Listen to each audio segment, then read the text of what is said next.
dans les batailles. Hein? C'est les pauvres troufions, les lieutenants, les caporaux, c'est eux qui sont sur la liste, mais rarement les généraux. Parce que eux sont au front. Donc c'est clair que quand vous êtes dans une entreprise ou dans une administration, si c'est vous le porte-parole, vous êtes au front, il n'y a pas de discussion. Alors là, cet exercice de haute voltige, avec un pied des deux côtés, vous sentez le tremblement de terre en permanence. Une fois que vous êtes plus haut, bien sûr, vous avez la responsabilité de ce qui se passe et vous êtes moins exposé. Et puis si vous êtes un peu lâche, et j'espère n'avoir jamais été, ah, écoutez, j'ai tout fait pour les contrôler, mais qu'est-ce que vous voulez, c'est un brave dame ou ce brave monsieur, de temps à autre, il perd un peu les pédales. Donc, hein, c'est un peu facile de se débarrasser de ses responsabilités. Alors, si vous avez un supérieur qui est aussi digne de ce nom, ben, c'est vous qui l'avez choisi, et s'il n'est pas si bon que ça, il fallait nous le dire, et on aurait changé avant. Ben, malheureusement, ça n'arrive pas souvent. Donc, se retrouver comme ça, exposé, j'ai été exposé pendant des années comme porte-parole, et j'ai appris une chose, parce que si vous voulez, à l'époque, les études, mon background académique est sciences politiques, ce qui est tout à fait compatible avec la communication, dans la mesure où la communication, je vous ai dit, c'est le deuxième mot, c'est l'anticipation. Et l'anticipation, c'est quoi en fait? C'est l'analyse. L'analyse d'attitude. L'analyse de réaction possible. Donc, quand je suis arrivé au CICR et que j'ai pris cette fonction de porte-parole... CICR, c'est le Comité international de la Croix-Rouge. Le Comité international de la Croix-Rouge. C'est par accident, il fallait... le directeur, le porte-parole de l'époque a été viré dans l'heure. Parce qu'il avait... Alors, je vous raconte cette petite anecdote parce que ça mérite d'être une réflexion. Vous avez un porte-parole qui n'a plus ou qui n'a pas la confiance de ceux qui lui fournissent la matière, c'est-à-dire l'information. Quand vous travaillez pour une administration, quand vous travaillez pour une entreprise, quand vous travaillez pour une organisation internationale, ce que vous allez dire à l'extérieur, c'est par définition des informations que vous avez obtenues de l'intérieur. Et ce n'est pas votre travail, c'est le travail de vos collègues, ou ce sont les erreurs ou les succès de vos collègues. Et c'est à vous, ensuite, à partager ces éléments avec l'extérieur. Et si vos collègues ont perdu confiance en vous et ne vous disent plus rien, ne vous donnent plus d'informations. Alors mon prédécesseur, à l'époque, c'était en 1969, il avait perdu la confiance de ses collègues et on ne lui donnait plus d'informations. Alors qu'est-ce qu'il faisait? Il inventait. Pour ne pas perdre la face aux journalistes. Non mais vous vous rendez compte? Il imaginait ce que, pour une organisation aussi importante, qui était engagée dans le conflit israélo-arabe, qui était engagée dans une guerre, dans la guerre du Vietnam, enfin, il y avait une délégation, etc. C'est une institution qui ne peut travailler que grâce à la confiance que lui font, même si certaines des parties au conflit sont des diables, des criminels parfois. Il faut avoir la confiance pour travailler comme organisation neutre entre deux. Puis vous avez un porte-parole qui invente. Alors bon, heureusement, il n'a pas inventé très longtemps. Il en a fait une qui était quand même un peu grosse. Et le président, à un plus haut niveau, le président a dit « Vous rentrez chez vous, c'est terminé, au revoir ». Mais il fallait le remplacer parce qu'il y avait la pression des événements. Moi, je rentrais du terrain. Il faut au moins quelqu'un qui connaisse le terrain, qui sait de quoi il parle, et qui a un peu de bagou pour expliquer aux journalistes, et surtout qui a aussi une connaissance de l'histoire et du droit. Parce que si vous voulez, quand vous travaillez avec les médias, vous ne donnez pas des faits. Vous devez situer ces faits dans un contexte. Et ce contexte est généralement historique. Vous dites des choses, vous donnez une information à propos de choses qui se sont déjà passées dans les mois ou les années précédentes, dans un contexte différent, mais plus ou moins similaire. Vous parlez de choses qui, en matière de droit, en matière de guerre et paix, se situent inévitablement dans un cadre juridique, les conventions de Genève. Donc vous devez connaître aussi l'essentiel de votre droit.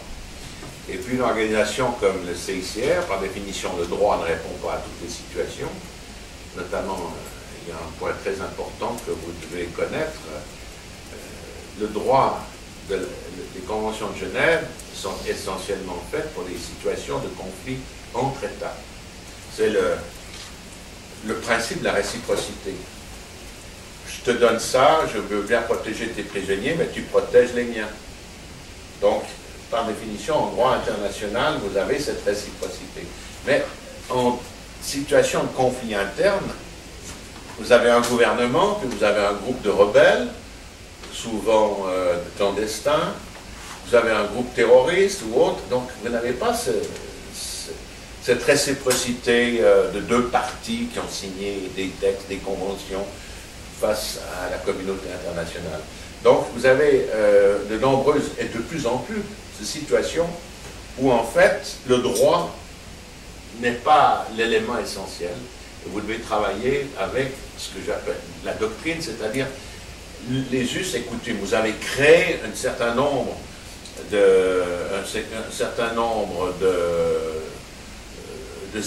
vous avez imaginé un certain nombre de situations dans lesquelles vous avez aussi imaginé l'attitude à adopter.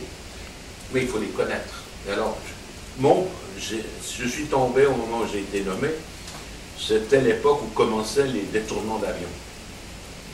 Il n'y avait rien dans le droit, finalement, sur les détournements d'avions. Je me rappelle, les Palestiniens ont détourné pas mal d'avions.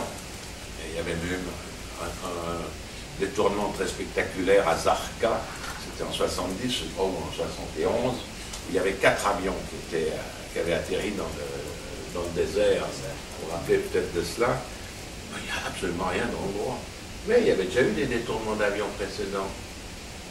Et puis il y a des victimes innocentes. Donc il y a des principes, il y a des références auxquelles vous devez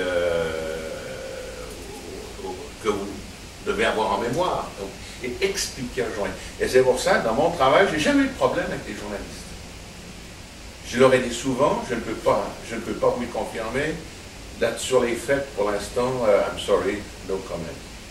Mais je peux vous expliquer la situation. Ah oui, le problème d'un journaliste, ça peut être de temps à autre de scoop, mais c'est pas... Dans un travail comme celui-ci, avec des dizaines de journalistes qui sont à vos trousses, il n'y a pas de scoop. Le scoop, c'est quand un journaliste tout seul et travaille sur un sujet et puis découvre après des semaines ou d'études, d'examens, je crois que j'ai trouvé la combine, je suis le seul à la publier. Mais quand vous avez une crise, il n'y a pas de scoop. Vous êtes assailli. Là, je ne manque pas. Il m'est arrivé pendant ces moments sur ces grandes crises de détournement d'avion, de devoir donner 4 à 5 conférences de presse par jour. Et quand je dis par jour, je parle par 24 heures. Parce que quand je donnais la conférence de presse à 6 heures le soir à Genève, c'était déjà la nuit à Tokyo et c'était le matin à New York. Mais le soir, en pleine nuit, c'était les journalistes américains ou canadiens qui me téléphonaient, etc. Donc, et puis les événements évoluent, donc chaque minute compte dans l'information dans ces situations. Donc là, vous devez absolument pouvoir vous donner des explications historiques, juridiques. Et le journaliste, ce qui importe pour lui, puisqu'il n'a pas de scoop, c'est au moins de pouvoir justifier sa présence, son travail, il faut qu'il écrive. Donc, si vous lui donnez des éléments historiques et juridiques, ben, il fait son papier. Et là, il justifie son emploi. Ça, je crois que c'est très important quand vous travaillez pour une institution, toujours bien comprendre que le journaliste, peut-être, il vous casse les pieds, certes, mais il faut qu'il justifie, et il justifie son job vis-à-vis de sa rédaction. Je peux te poser une question? Oui, vous pouvez m'interrompre, hein, d'ailleurs. Parce que je pense que dans toute une époque, par exemple, de la Croix-Rouge, qui sera un peu différente de celle de l'UNESCO, qui serait quand même intéressant aussi à connaître plus tard, elle concernait toujours la communication de crise. Oui. C'est ça. Donc, c'est parce que c'est comme voir cette perspective de la communication internationale à partir des crises et de conflits. J'avais noté avant, pour 2 ou 3 notes, j'avais justement exactement ça. En ce qui me concerne, j'ai été un homme de communication dans un contexte international, donc éminemment interculturel, où, comme je vous disais avant, la manière de dire les choses n'est pas nécessairement interprétée par votre audience dans le même sens que ce que vous pensez. Donc c'est très délicat. Le poids des mots n'est pas le même. Et deuxièmement, d'ailleurs, la preuve, c'est que, par exemple, l'arabe, vous traduisez je rédige un texte, on le traduit en arabe, 6 mois après, donc vous avez oublié, etc., vous faites retraduire le texte arabe en français ou en anglais, et vous vous rendez compte, vous vous dites, mais c'est pas le même texte. Donc ça veut dire que c'est pas un problème de mots, c'est un problème d'interprétation du mot. C'est pour ça qu'il y a tellement de problèmes avec le monde arabe, c'est parce que la langue arabe est très excessive, mais pas excessive au sens de la violence, elle est comme ça. Pour la beauté, comme pour le mal, elle est excessive. Donc quand vous traduisez, en français ou en anglais, ça fait des mots, c'est choquant. Mais c'est comme ça. Mais quand eux traduisent votre mot, ils le traduisent, ils haussent légèrement, pensant que ce qu'ils vont dire d'un mot relativement, si vous dites c'est beau, ou c'est un crime détestable, eux vont le traduire par un crime horrible. Donc, ils vont amplifier. Alors évidemment, après, quand vous retraduisez, vous dites, mais j'avais dit ça. Et puis, alors, mon deuxième, j'ai toujours travaillé dans un contexte de crise permanente. C'est-à-dire des situations changeantes et tendues où l'émotion supplante le rationnel. L'émotion supplante le rationnel. C'est-à-dire que les gens, quand c'est votre pays, même, hein, je me réfère à l'Uruguay, à l'époque où les militaires étaient au pouvoir, etc., même les gens les plus, disons, ceux qui pouvaient analyser à l'extérieur de manière neutre, c'est bien, mais pour un Uruguayen, c'était très difficile d'être neutre. Il avait dans ses tripes pour ou contre, le problème n'est pas là. Mais c'est son affaire, c'est chez lui. C'est comme quand vous avez un drame familial, vous ne pouvez pas être neutre dans un... ça vous fait mal. Donc l'émotion est très importante. Donc vous, quand vous adressez à votre audience, vous devez comprendre qu'il y a une émotion. Il y a une émotion. Et que ce que vous allez dire de manière très rationnelle ne va pas être interprété de manière très rationnelle, elle va être transformée dans un langage d'émotion. Et peuvent créer ensuite des réactions émotionnelles. Alors ça, c'était... Mais ça, même à l'UNESCO, puisque le temps passe, à l'UNESCO, en fait, je n'ai pas été à l'UNESCO parce que je voulais aller à l'UNESCO, j'ai été à l'UNESCO parce que, comme en football, bien que je ne prétende pas être Ronaldo ou Messi. Forlán, uruguayen, c'est le meilleur joueur du monde. Forlán.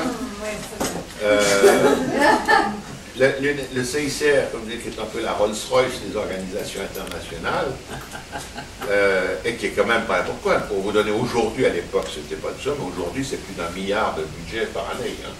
Donc, c'est quelque chose. C'est 12 000 salaires chaque mois, dont les 90% du personnel sur le terrain. Milliard euros, milliard dollars. Non, ça n'a pas d'importance. Malheureusement, il ne faut pas retourner le couteau dans la plaie, n'est-ce pas? Et puis, je voulais parler du franc suisse, alors je prends 10 cm. Hein. Mais là, l'UNESCO, le directeur général de l'UNESCO, qui venait d'être nommé à Paris, et qui reprenait une organisation en pleine crise, puisque les États-Unis et les British avaient quitté l'organisation, et puis on avait tout ce grand débat international qui était un des grands enjeux de la guerre froide, qui était ce nouvel ordre mondial de l'information et de la communication numérique, et que, en fait, reflétait une situation tout à fait simple. L'Occident était en train, les Américains en premier lieu, de gagner la guerre froide grâce à la communication. C'est-à-dire que le principe de base, puisque c'était une guerre idéologique, l'idéologie, ce sont des concepts, des mots, des images qu'il faut vendre de l'autre côté de manière aussi favorable que possible. Et puis le message de l'autre, il faut montrer combien il est épouvantable et dégoûtant. Hein? C'était la guerre des mots, la guerre. Par bonheur. Parce que si ça avait tourné en guerre chaude, je ne pense pas qu'on serait là aujourd'hui pour en parler. Donc c'était la guerre des mots, la guerre des images, et les Américains, qui avaient une grande avance sur le plan technologique, avaient réussi à faire en sorte que le mur que les Soviétiques avaient établi, non seulement pour empêcher les gens